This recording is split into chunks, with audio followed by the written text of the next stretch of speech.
আসসালামু আলাইকুম এমপি সাহেব। আসসালাম। নেতা কেমন আছেন? আছি, আল্লাহর রহমত ভালো। ও তোরা আছিস? বস।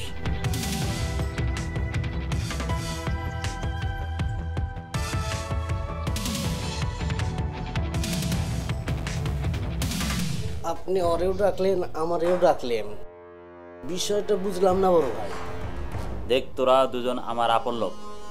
তোরা দুজনে দুজনে যদি দ্বন্দ্ব করিস তাহলে তো সামনে নির্বাচনে তো হেরে যাব। আরে এমপি সাহেব, আরে আপনারে তো নির্বাচনে জিতাবো আমি, খামা খাওয়ারে ডাকছেন কেন? বড় বড় মোজ থাকলেই ভিলেন হওয়া যায় না, চেহারা সুন্দর হইলে নায়ক হওয়া যায় না।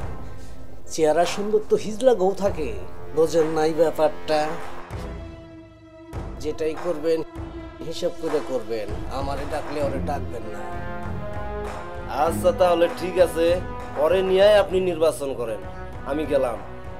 এই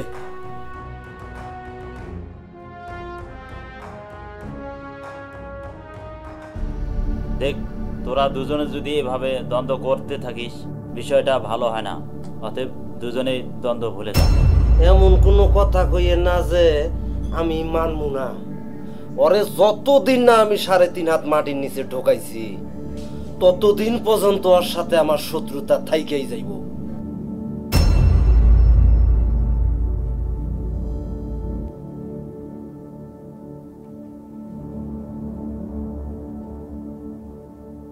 দেখ ভাই,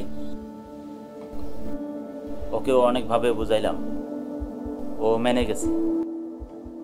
তুমিও মাইনা যাও ইনশাআল্লাহ। আমি আশা করি উভয় পক্ষে ভালো হবে। ঘটনা হইতেছে কি বড় ভাই, আপনার একটা কথা কই বড় ভাই। এই কথাটা আপনি ছাড়া অন্য কেউ কইলে ওর সাথে মীমাংসার কথাটা, বুঝছেন?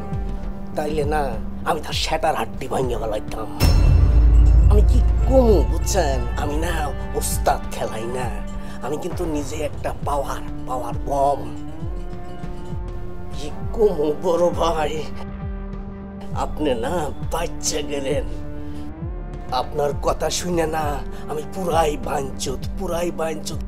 কিন্তু আপনি মাথার চোদের মতো একটা কথা কইছেন। থাকেন বড় ভাই, আমি গেলাম। আসসালামু আলাইকুম।